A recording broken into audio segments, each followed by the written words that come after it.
If you would, turn your Bibles to Matthew chapter 1. And I'm not going to read it. I just want you to look at it a second. I'm not about to try to pronounce all those names. I've been working on that this afternoon. It's going to be bad enough as it is. I want you to notice all of the names there. And usually when you come to your daily Bible reading, you come to a text like this, you do what most of us do. I do it myself. You kind of skim down through that thing pretty quick. And you're okay, I got half a chapter done there in about 30 seconds.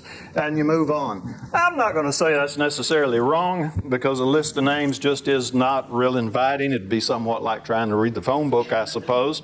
But I do want to encourage you from time to time, as you come across something like this, do slow down. And do let it kind of stir up your memory a little bit. And try to remember, you have come to Matthew chapter 1. That means you've completed all the Old Testament. All these names listed here are Old Testament names. And just play a little brief game with yourself. And as you peruse down through the list, see how many of those names you can remember and where they fit in. Now, some of them you won't hardly, because there's just scarcely a mention.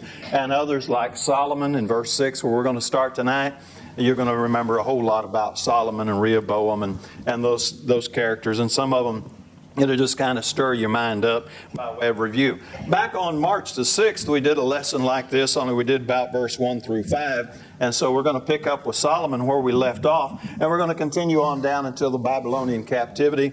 And just kind of take a little review. A little historical stroll, if you would, through some Old Testament texts. There's a whole lot that could be said about a lot of these guys. We're not going to say a lot. We've got a lot of men to cover, and we're going to hit them pretty briefly and just kind of stir up your Old Testament understanding. And if you want, if you're into a little bit of memory effort, if you can just remember that timeline, it helps put things in place. But I know that's a little bit tougher to do. Go to 1 Kings chapter 3. 1 Kings chapter 3, verse 11 and 12, and we'll begin with Solomon. Solomon is a bit of a puzzle to us, because in 1 Kings chapter 3, verse 11 and 12, now you need to go back and read the whole context sometimes, but God's replying to Solomon.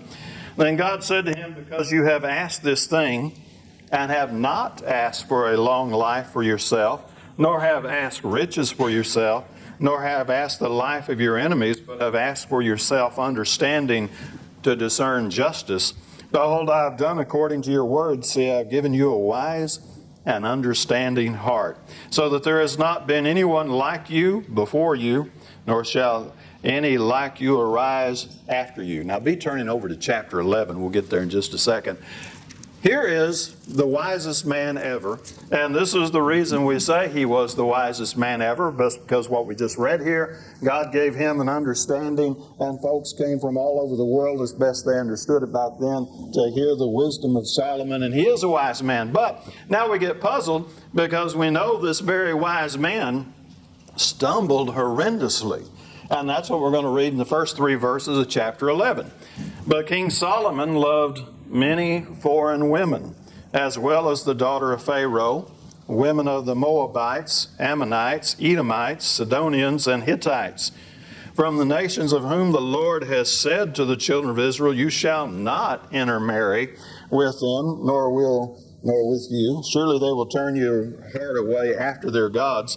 Solomon clung to these women. And he had 700 wives, princesses, 300 concubines, and his wives turned away his heart. And so now on one hand, we've got what we read in chapter 3, the wisest man that ever set foot on the planet. And then we've got a guy who, how many wives was that? 700 wives, 300 concubines. How does that happen? And it's in direct violation of God's word, because God said, you're not supposed to marry these people. And he did just exactly what he was told not to do. And so we kind of puzzle sometimes. Now, our puzzling is a little hypocritical, really. Because how many times have you and I entered into sin, and after we got into it, honestly did not know we were entering sin? Now, I know there's a time or two we stumbled into something we ought not to. But those of you when you were a kid and you went out and snuck one of your daddy's Prince Albert's or something, maybe it was a Marlboro or a Cool, and you was hiding behind the fence post, as my grandma called it, hiding behind the fence post to smoke. How many of you knew that was wrong when you did it? Well, there were those words that you would say that you wouldn't say in front of Mama, because my mama would wash your mouth out with soap, literally, but you were with your buddies and you said them. What I'm saying is, most of the sins we commit, we go into them with our eyes wide open, knowing exactly what we're doing. Solomon's the same way. He's just a man. He's just human. And just because you know something's wrong doesn't keep you out of it any more than it kept Solomon out of it, or vice versa. If knowing something was wrong or unwise automatically kept us out of sin, sin would almost disappear from the face of the planet. Now, we're not in danger of that happening, because knowing the difference between right and wrong and doing the difference between right and wrong are worlds apart, and we're just the same. How many of you got on the bathroom scale this morning and said, "Whew, I'm about 40 pounds over"? Well, 50 to be honest. I'm lying too, aren't I? I'm overweight. And there you go. And you go, "This isn't good for me. I've been overweight since before I moved here." You see, I know what's right to do, and then there's what I do. On that second and third piece of watermelon this afternoon might not have been the right thing to do, but it was a natural, healthy watermelon, wasn't it? So you see what we get into. We know, and then we do what we do. Solomon, I'm trying to tell you, was the same way. He had a greater understanding than we do, but he had the same makeup. He was human. He's just smarter than we were. Or you'd kind of wonder about that sometimes, wouldn't you? Now, Solomon, of course, lived his life out and passed on, and his son Rehoboam. I want to take you to 1 Kings 14 and 21. Now, I'm jumping all the way up here for a moment, because I want to establish for you the age of Rehoboam. It says in 1 Kings 14:21, Rehoboam, the son of Solomon, reigned in Judah. Rehoboam was 41 years old when he became king. 41 years old when he became king. Now I need you to flip back to chapter 12, and we're going to read 2 or 3 verses there. He's old enough to have experience. In our society, we would say a 40-year-old ought to be an adult, ought to have good sense by now. In their society, a 40-year-old ought to have been an adult and had enough sense to do things. And yet, Rehoboam steps right into the big middle of a trap that every generation has had a problem with. In our time, we call it the generation gap, where those of us who are younger, and that's a relative term, incidentally. He's 40 at this time, and yet he's still got problems with his father's generation, even though he ought to be beyond that. Back when I was a kid and we used the term generation gap, we were usually talking teenagers to adults. This is a 41-year-old. And yet when we're back in chapter 12 of 1 Kings, let's start at verse 6. They've had the taxation issue that's been very extreme. King Rehoboam consulted the elders who stood before his father. That's his father's generation, right? And Solomon, while he was still lived, and said, "How do you advise me to answer the people?" And they spoke to him and said, "If you will be a servant to these people today and serve them and answer them and speak good words to them, they will be your servant forever." But he rejected the advice which the elders had given him, and consulted the young men whom he had grown up with and who stood before him. Now, young men, I'm guessing these guys are in their 40s also. And he said to them, "What advice do you give?" And they, of course, said, "Be tough. Be as mean as you can be. Your little finger is going to be like Daddy's waist. Just really lay down the law." And he did. And he had the not so pleasant honor of presiding over the division of the kingdom, and it was a horrendous thing. Now again, the point I would make here briefly with Rehoboam is he just stepped in the middle of something that has always been. Solomon said, maybe it didn't register with him back in Ecclesiastes 1:9, there's nothing new under the sun. Generation gaps have always been there. And again, let me emphasize, this is a relative thing. This doesn't have to be a 16-year-old talking to a 40-year-old. These guys were in their 40s. Ought to have known better.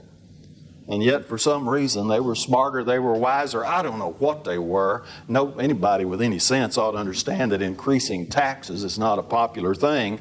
But they did it. They did it with a vengeance. And they paid the price for it. What we have to learn to do then, or the lesson we can learn from Rehoboam, is to respect the elders, those who are older than us. I probably shouldn't say elders, because in our setting we think the office of elder. I'm just talking about the older generation right now. We have to learn to respect that older generation, and though we might not always agree with them, to really take what they say into counsel and ponder it. Because, just because you got so many years on the calendar, that doesn't mean you're smart necessarily. I think the only time years on a calendar actually add up to wisdom is when somebody spent most of those years diligently pursuing wisdom. We have a saying, there's no fool like an old fool. And I'll tell you what, if you've ever had to deal with an old fool, you know just exactly what we're talking about. And what makes them so challenging is, you're going to look at a 16-year-old, a 14-year-old, a 20-year-old even, and say, look, after you've got some experience, you got an old fool, they think they got experience. They think they have all they need. And arrogance slides in and get a lot of trouble. Brother, we need to be careful as we deal with the older generation, that we be sure to give them their due respect and honor them in the way they ought to be honored. Because, one of these days, I'm going to be the old geezer if I get to live long enough. And there's going to be some young punk down there below me. Yeah, he'll be 50, he'll be 60 years old, but he'll be a young punk, And he'll be thinking, I'll be glad when that old Clarence dies and gives me some breathing room. And I'll be glad to die and get on out here too, probably. But nonetheless, you have those kind of things that go on. And we look at Rehoboam, we see one of his major mistakes. And we say, okay, we need to learn something from that. We need to back up and think about these sort of things. Now go to 1 Kings chapter 15. Next in our list, and this is one of those names that I'm going to mess up. If you look at the account in Chronicles, it's Abijah. And this account, it's Abijam. And now pronunciation, I got the pronunciation guide out, tried to get it right. And of course, they varied names the same way we vary names. If I ask you how many of you knew who Pete was, and he's in the audience tonight, how many of you do know who Pete is? I think 4 or 5 of you do, but most of you know him as Farrell, right? So we all have different nicknames. If you're hanging around me and my family, they're going to keep talking about Butch. You're going to go, Butch? Who is Butch? Well, that's me. That's what my family calls me.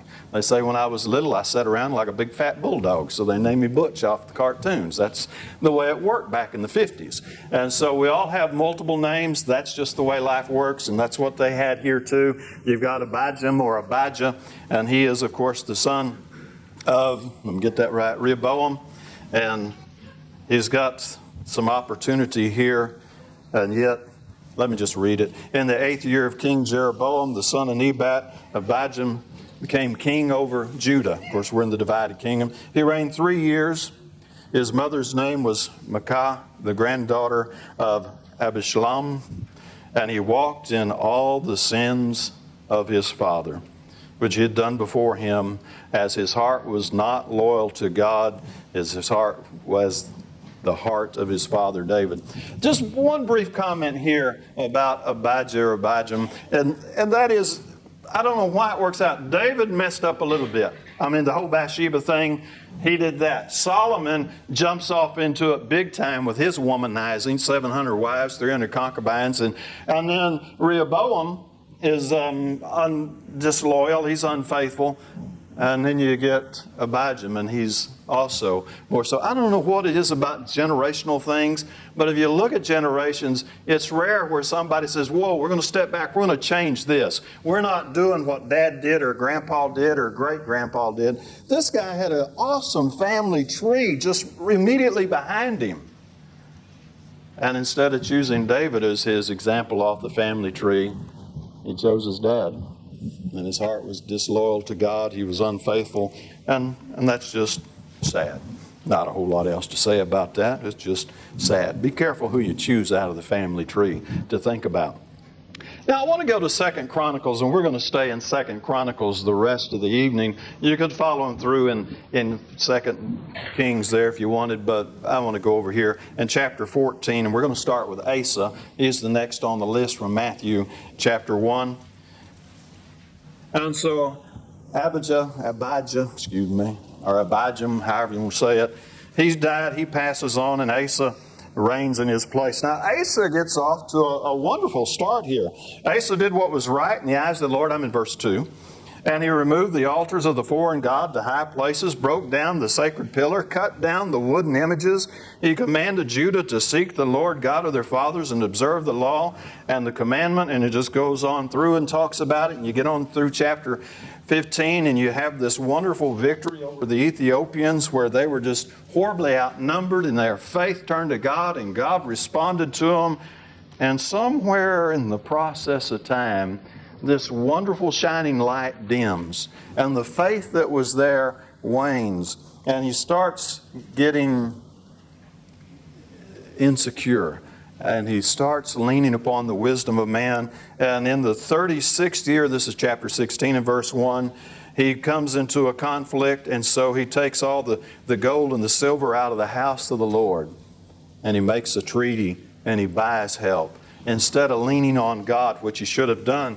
And so God sends a prophet to him, Hanani, and the prophet comes to him and it confronts him with this. And instead of doing as David did when Nathan approached him and said, I have sinned, he throws Hanani into prison. He becomes angry and he oppresses some of his own people, chapter 16 and verse 10. And in the verse 12, we read that in the 39th year of his reign, he became diseased in his feet, and his malady was severe. Yet in his disease he did not seek the Lord, but the physicians. And so his heart had somehow, in the process of time, somewhere there by the 36th year, he was no longer seeking God. Now I think that's scary, isn't it? That's kind of a good warning to us, because here we are, we're people, we're good Christians, we got off to a good start, and a lot of folks have run good for some time. You know stories, we could call names that most of us would know.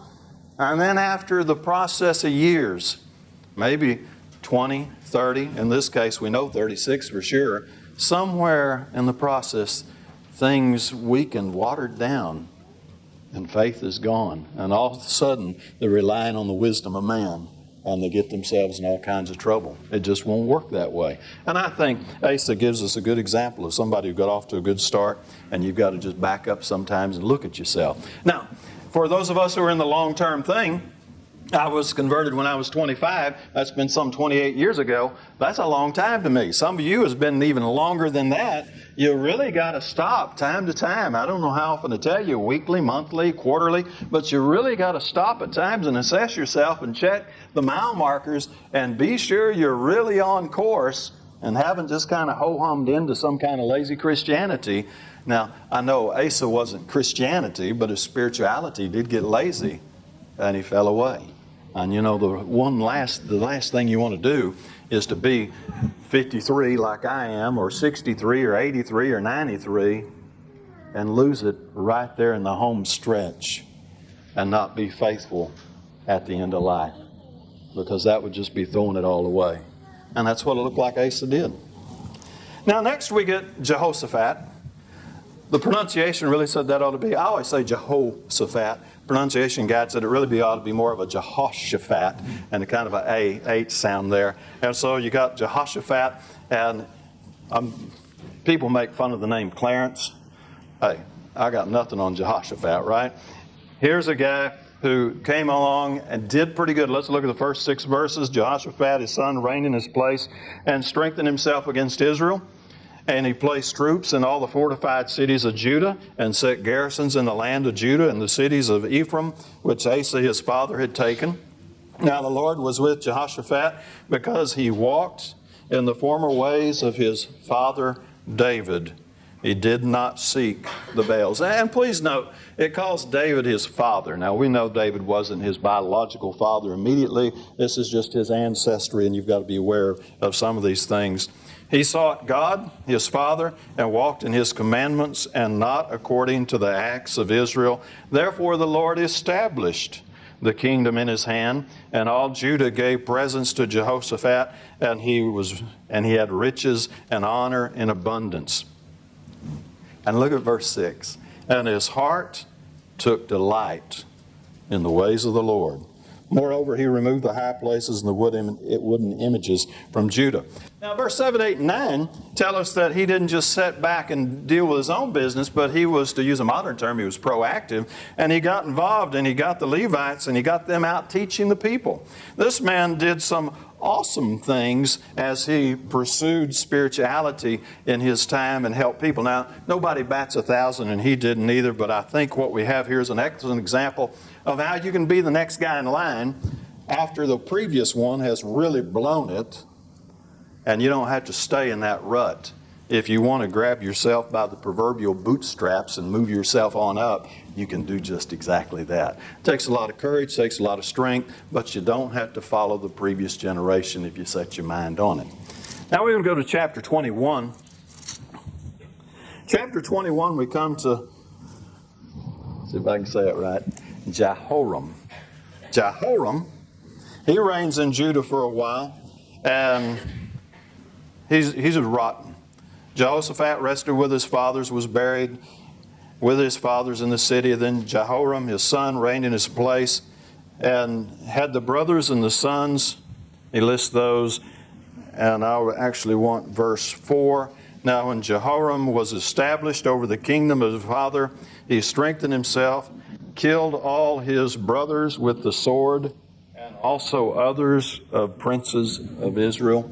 And again, he was just a horrible king. Verse 6 said he walked in the ways of the kings of Israel, just as the house of Ahab had done, for he had the daughter of Ahab as wife.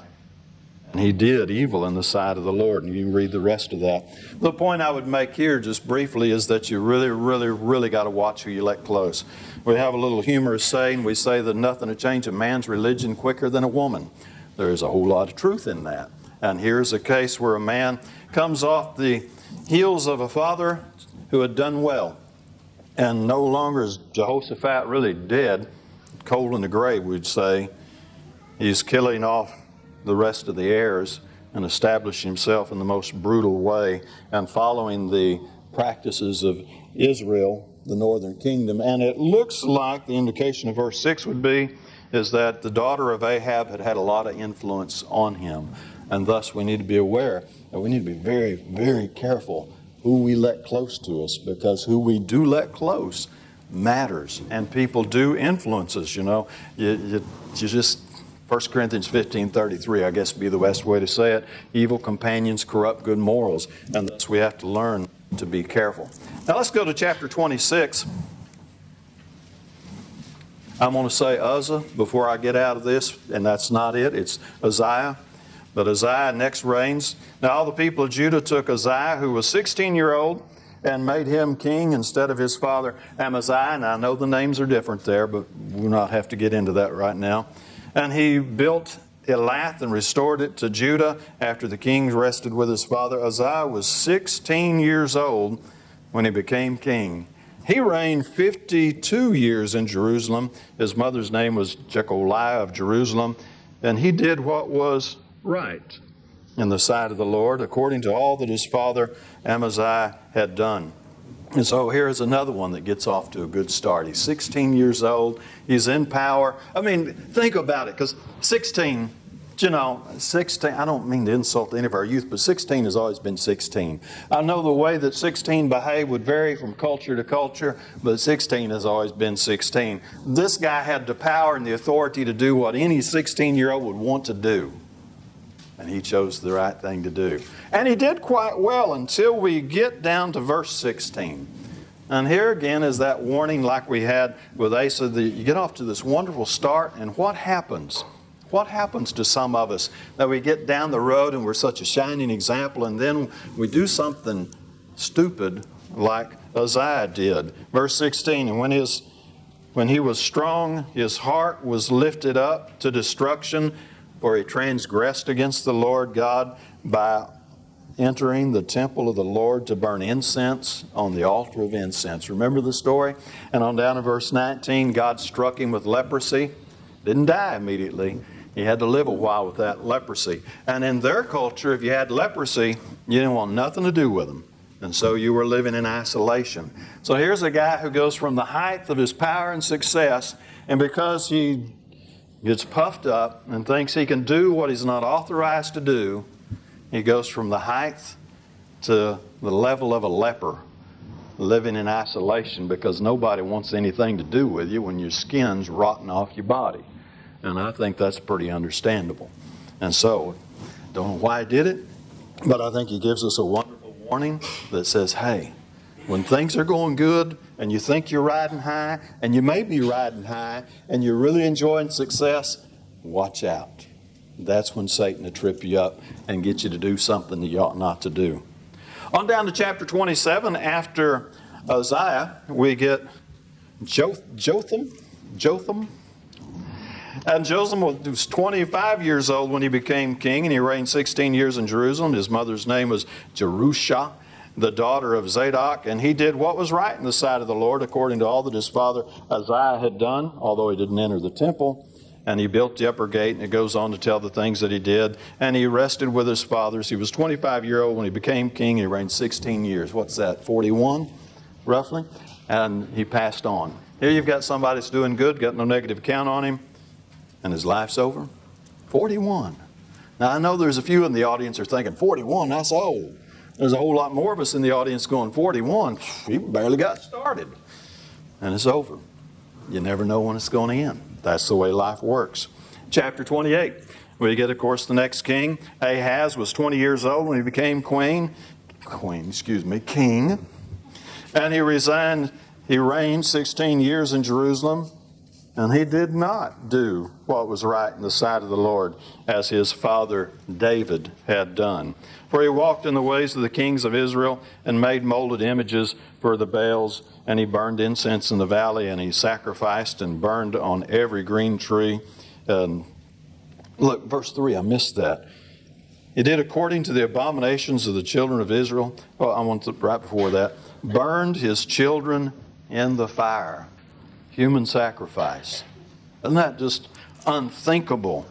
And there he was, and of course they ended up in captivity, and he's got a record that is nothing to envy, and he lives with that for the rest of his life. Well, for all eternity, actually. And then we come to Hezekiah. That's chapter 29.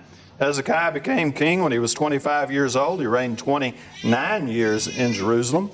And here's a guy that we spend 4 chapters on. Starts in 29. And he's not perfect. Again, none of them bat 1,000. King David is the one they keep comparing him to, and we got the whole Bathsheba incident. But he cleanses the temple. He restores the temple worship. He keeps the Passover in chapter 30.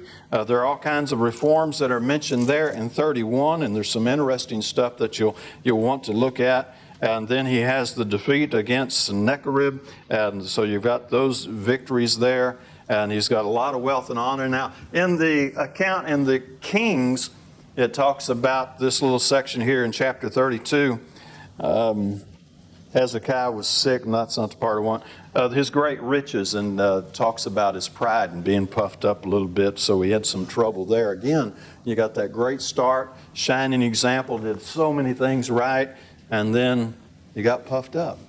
But overall, good king, did a lot of good things, and shows us that you can take a horrible situation, you can take a stand for right, regardless of what the generation before you did. And it also reminds us we've got to keep our focus. We must keep our focus, or else we can do like 3 of the kings have done now and lose our focus right there at the end.